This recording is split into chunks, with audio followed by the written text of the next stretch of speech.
Intégrer davantage d'aliments d'origine végétale à son alimentation est aujourd'hui au cœur des attentes des consommateurs. À titre d'exemple, près d'un consommateur sur deux se dit flexitarien en France, c'est-à-dire qu'ils souhaitent réduire leur consommation de viande.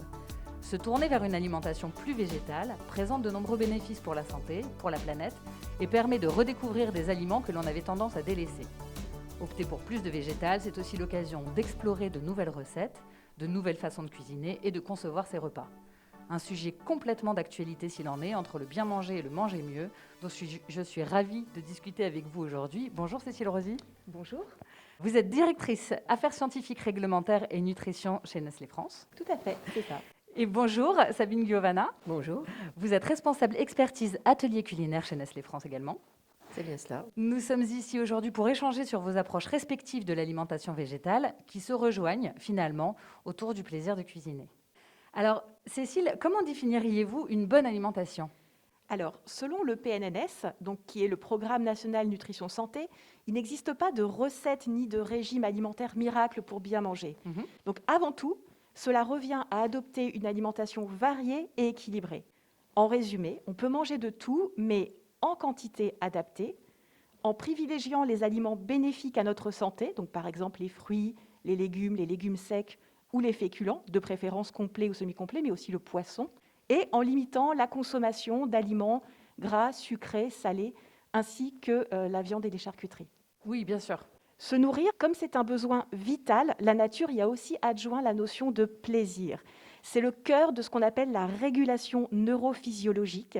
Et cette régulation naturelle, c'est ce qui nous permet de manger à la fois selon nos besoins qualitatifs et quantitatifs. Tu as raison, Cécile, tout à fait. Le point de départ dans l'alimentation, c'est le plaisir, même s'il y a l'équilibre, mais c'est très important d'avoir le plaisir dans la base de l'alimentation. Et vous, Sabine, d'un point de vue un peu plus culinaire, qu'est-ce que vous en pensez ? Alors, une bonne alimentation, c'est d'un côté cuisiner des recettes avec des ingrédients de saison et d'un autre côté varier le choix des ingrédients, les familles d'ingrédients pour composer un plat équilibré. Donc, ce qui est important, c'est que le goût, c'est le principal driver de satisfaction pour nos consommateurs. Bien Ça, sûr. c'est un point clé. Et aussi, le plaisir, c'est le premier critère d'achat. Donc, il faut toujours bien lier alimentation, plaisir et goût. Dans l'alimentation, ce que nous avons aussi, c'est qu'on observe le développement du fait maison. Beaucoup plus de gens cuisinent. Le confinement a joué un rôle dedans. Évidemment. Et on voit l'explosion maintenant aussi des kitchen machines. Donc beaucoup de gens osent plus cuisiner avec ce type de produit. Et ça, c'est très important. Et il ne faut pas oublier aussi qu'une bonne alimentation, c'est aussi le partage en famille. Cécile, qu'est-ce que c'est que l'alimentation végétale ? Comment vous la définiriez ? L'alimentation végétale ne se définit pas par un régime particulier. Et en réalité, il existe différents types d'alimentation végétale. Le régime flexitarien, par exemple, est le régime qui permet de réduire sa consommation de viande sans pour autant la stopper totalement. Ensuite, on a les régimes végétariens dans lesquels on va supprimer la viande. Il existe différents types de régimes végétariens. Par exemple, le régime pesco-végétarien va consister à s'abstenir de consommer de la viande, mais continuer à consommer du poisson. D'accord. Le régime lacto-végétarien, pour lui, on va s'abstenir de consommer de la viande ou du poisson tout en continuant à consommer des produits laitiers. Enfin, il existe le régime végétalien qui, lui, consiste à ne consommer uniquement que des aliments provenant du végétal. Donc, au final, l'idée n'est pas de stopper totalement sa consommation de viande, mais vraiment de pouvoir permettre à chacun de choisir l'alimentation qui lui correspond le plus en fonction de ses besoins, en fonction de ses envies également, tout en respectant l'apport nécessaire en protéines grâce à un rééquilibrage ou une supplémentation. Oui, effectivement, il faut vraiment trouver sa propre voie en fonction de ses goûts, de ses allergies éventuellement, Exactement. pour pouvoir trouver son propre régime alimentaire. Sabine ? Avoir une alimentation plus végétale, c'est augmenter sa part de légumes, légumineuses, fruits, toutes les graines dans son alimentation. Et c'est important aussi d'avoir du local et du saisonnier. Donc c'est vraiment une nouvelle tendance que l'on voit beaucoup actuellement. Donc la cuisine végétale, c'est cuisiner plus de légumes secs, par exemple les haricots rouges, les pois chiches, les pois cassés, mais aussi tout ce qui est céréales, le blé, tout ce qui est semoule, c'est vraiment augmenter cette part dans notre alimentation. Et bien sûr, tous les fruits et légumes qui sont recommandés pour une alimentation plus saine. Et donc, on voit que les plats préférés de nos consommateurs, qui sont par exemple les risottos ou les burgers, sont transposés en végétal, puisque maintenant on fait beaucoup de burgers végétaux ou alors de risotto juste à base de légumes. Mais c'est vrai, c'est intéressant ce que vous dites, parce que moi, quand je pense végétal, je pense souvent aux légumes à proprement parler, et beaucoup moins aux graines, aux légumineuses. Mais c'est vrai que le végétal, c'est beaucoup plus vaste que uniquement les légumes frais. Et c'est ce qui est important, c'est d'apporter une part protéique différente de la part protéique carnée. Et ça, on peut le retrouver dans les légumineuses. Et ça, c'est important de varier justement ces ingrédients et d'avoir une alimentation diversifiée. Un autre point, cuisiner des fruits et légumes de saison apporte davantage de goût aux recettes que vous allez préparer. Par exemple, une tomate en plein été aura beaucoup plus de goût qu'une tomate en hiver qu'on ne recommande pas d'acheter justement. Des fruits en plein été auront un taux de sucre plus important. Vous n'aurez pas à rajouter du sucre dans vos préparations. Alors, Cécile, pourquoi est-ce qu'on doit tous intégrer un peu plus de végétal dans notre quotidien ? On le sait, l'alimentation représente un vrai levier d'action, à la fois pour optimiser la santé humaine, mais aussi la durabilité environnementale. Donc, premièrement, au niveau de la santé, avoir une alimentation équilibrée est essentiel pour à la fois la construction et l'entretien de notre santé. C'est aussi un facteur important pour prévenir les maladies chroniques, telles que les maladies cardiovasculaires ou le cancer. Pourquoi mettre plus de végétal au quotidien ? En fait, dans les grandes lignes, un régime qui laisse une plus large part au végétal n'est pas très différent du régime méditerranéen, qui lui fait la part belle également aux fruits, aux légumes, aux légumineuses et aux poissons, avec une moindre consommation de viande. Et ce régime est préconisé depuis de nombreuses années par les experts en nutrition pour ses bénéfices sur la santé, qui sont démontrés dans de nombreuses études. Donc Nestlé, nous n'avons pas vocation à promouvoir l'adoption d'un régime végétalien ou végétarien, mais bel et bien d'une manière générale à encourager un régime alimentaire équilibré qui intégrera davantage de produits végétaux, tout en respectant bien sûr les fondamentaux de la culture française qui sont centrés sur le plaisir. Oui, c'est presque du bon sens en fait. Exactement, c'est du bon sens. Et encore une fois, quand on prend le régime méditerranéen, ils l'avaient tout à fait compris parce que, de manière totalement intuitive, ils avaient acquis cette alimentation favorable à la fois à la santé et à notre planète. Sabine, qu'est-ce que vous pourriez ajouter ? En fait, on voit que l'offre végétale est de plus en plus importante.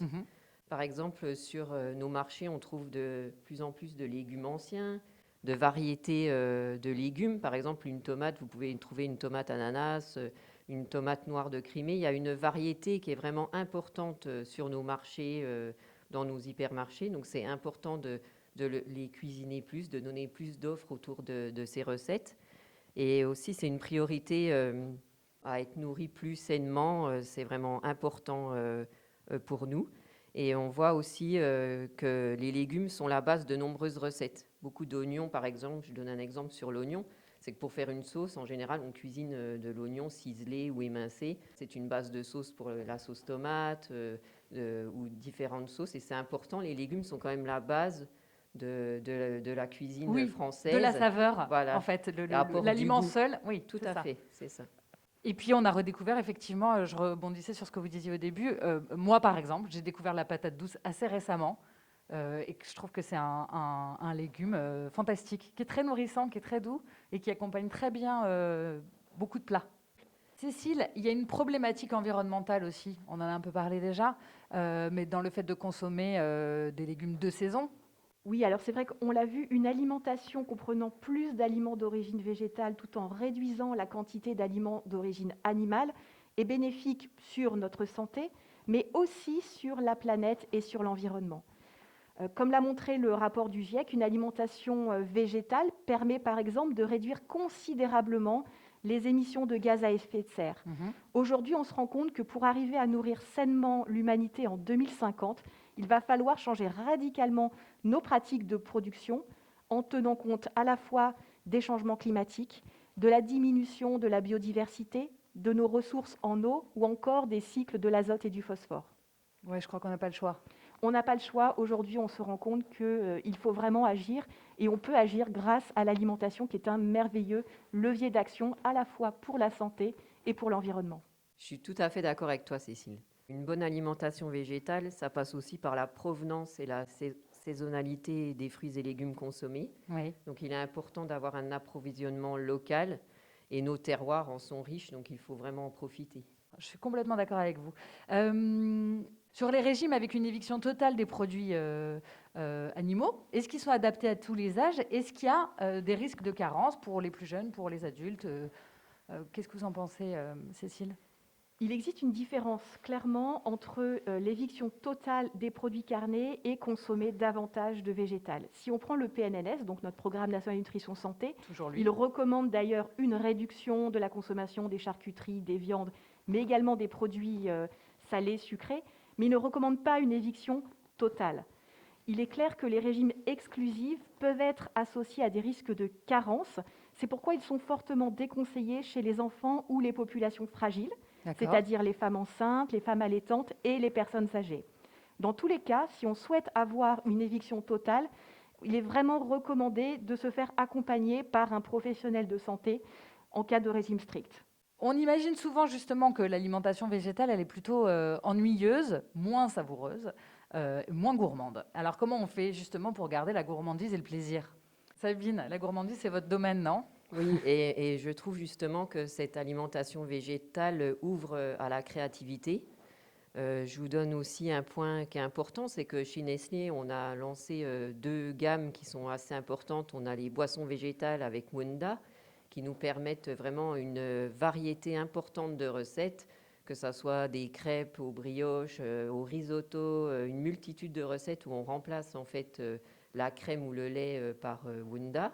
Et aussi, nous avons une gamme Le Bon Végétal qui permet vraiment de faire une multitude de recettes aussi, que ce soit du burger, des gratins avec le haché cru ou alors des sauces. C'est vraiment aussi une gamme vraiment très variée, colorée et qui nous permet de rompre justement dans la monotonie des recettes qu'on pourrait faire très basiques. Tu as parfaitement raison de citer par exemple Wunda, Le Bon Végétal ou Mésiste. Et très clairement, ces produits sont aujourd'hui des offres pour nos consommateurs pour pouvoir avoir une alternative à certains de leurs produits. Par exemple, un steak végétal à la place d'un steak classique, de temps en temps, pas tout le temps, mais ça offre une nouvelle diversité à nos consommateurs. Et la végétalisation de notre portefeuille a justement pour objectif de proposer des alternatives dans toutes les catégories de produits qui existent pour pouvoir végétaliser son alimentation. Il faut savoir aussi que les gens n'osent pas aller dans ce domaine, mais nous, on a vraiment plein d'astuces, que ce soit dans les découpes des légumes, que ce soit dans la cuisson, parce qu'on peut braiser un légume, on peut faire confire un légume. Le rôtir. Voilà, tout à fait. Il y a plein de variétés de modes de cuisson qu'on peut utiliser sur les légumes.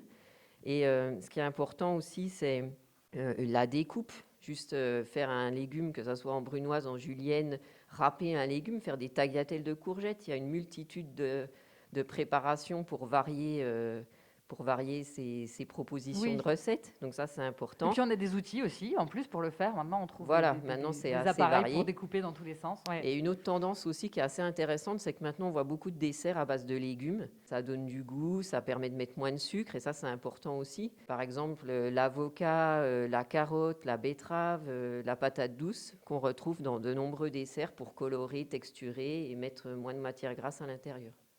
Alors, quels conseils pour qu'on puisse intégrer plus de végétal dans la cuisine? Est-ce que vous avez des astuces? Il existe différentes sources de protéines végétales. Il y a les céréales, les légumineuses, les oléagineux. Et on peut tout à fait procéder à des substitutions. Par exemple, 100 g de poulet peuvent par exemple être remplacés par 100 g de riz et 50 g de lentilles. Ou encore par un steak végétal à base de soja et 40 g de pâtes que l'on doit associer bien sûr avec des légumes pour obtenir un plat complet. En fait, il existe des plats traditionnels qui sont parfaitement complets sur le plan nutritionnel et qui sont sans viande. C'est notamment le cas lors des complémentarités légumineuses céréales qui permet d'avoir un très bon apport en protéines. On peut citer par exemple le couscous avec l'association semoule et pois chiches ou encore plusieurs plats en Inde qui associent très fréquemment le riz et les lentilles. Oui, c'est ça. En fait, il faut penser, Il faut penser cumuler, association, c'est ça. diversité. Encore une fois, la diversité est encore plus importante quand on souhaite augmenter la part de protéines végétales pour pouvoir être sûr d'avoir tous les besoins nécessaires en protéines. C'est ça, et s'inspirer des cuisines un peu orientales. Exactement, le bon ouais, sens de la cuisine traditionnelle. c'est ça, pour mélanger et du coup varier et les goûts et les couleurs dans l'assiette. Et se dire plus on en met, plus c'est agréable et ça change le plaisir et la gourmandise. Mais en fait, on peut revisiter ces recettes à base de produits carnés en recettes végétales. Par exemple, je vous parlais du risotto tout à l'heure, mais Oui. un risotto, plutôt que de mettre du fromage ou une protéine, on peut utiliser des légumes que l'on va faire en coulis et on va texturer son risotto avec un coulis de légumes. Ça, c'est intéressant, ça donne de la couleur et de la texture. On peut aussi mettre plus pour les enfants, comment faire manger plus de légumes aux enfants, c'est important. Par exemple, sur une pizza, on peut rajouter beaucoup plus de légumes, ou dans une quiche basique, rajouter des légumes râpés à l'intérieur. Ça, c'est intéressant aussi pour augmenter la portion de légumes pour la famille. Je vous donne une autre astuce, des gaufres aux légumes. On a fait ça à l'atelier culinaire, c'est très intéressant. C'est intéressant. C'est-à-dire Dans la pâte ? Voilà, dans la pâte, vous rajoutez des carottes et des courgettes râpées. Donc, vous faites manger comme ça des légumes à vos enfants dans une pâte à gaufres salée. Des légumes sans légumes en fait. Voilà. Il n'y a pas de légumes. Transparent. Exactement. Je voulais pas oublier les légumineuses et les légumes secs, enfin tous les légumes secs, parce qu'en fait, on a développé beaucoup de recettes pour les apéros dînatoires à base de, par exemple, de houmous. On a une gamme où on travaille aussi avec Mésis sur le houmous, ou des dips à base de légumes secs. C'est très intéressant à dipper des petits légumes dans des sauces aux légumes secs. C'est vraiment aussi une astuce pour avoir une alimentation équilibrée. Et une bonne alternative à la chips. Voilà, exactement. Ce qu'on se rend compte vraiment, c'est que la diversité, c'est vraiment la clé pour avoir des apports équilibrés. Et avec le végétal, en fait, on peut encore plus contribuer à cette diversité. On le voit par les exemples de recettes que Sabine nous suggère, ou les idées d'utilisation des légumes, des légumineuses ou des oléagineux dans notre alimentation. C'est vraiment au travers de cette diversité qu'on va pouvoir vraiment avoir une alimentation équilibrée et variée. Et en végétalisant notre alimentation, on contribue à la fois à améliorer notre santé, mais également l'environnement et la planète. Un conseil simple et pragmatique, c'est faites-vous plaisir tout d'abord. Pensez à varier à votre alimentation et automatiquement, elle s'équilibrera beaucoup plus facilement que si on consomme toujours les mêmes aliments. C'est une super conclusion. Sabine, est-ce que vous voulez rajouter quelque chose ? Oui, je voulais dire qu'il est important d'intégrer vos enfants dès le début dans la préparation des repas. Donc, n'hésitez pas à faire des recettes à 4 mains, et plus ils vont cuisiner les légumes tôt, plus ils vont les apprécier par la suite. La cuisine, c'est vraiment un moment de partage, donc c'est un moment familial aussi. Donc, passons du temps en famille, en cuisine. C'est un très bon conseil. On va finir là-dessus. Je vous remercie beaucoup. Merci beaucoup Sabine. Merci Cécile. Merci. Et au revoir. Au revoir. Au revoir.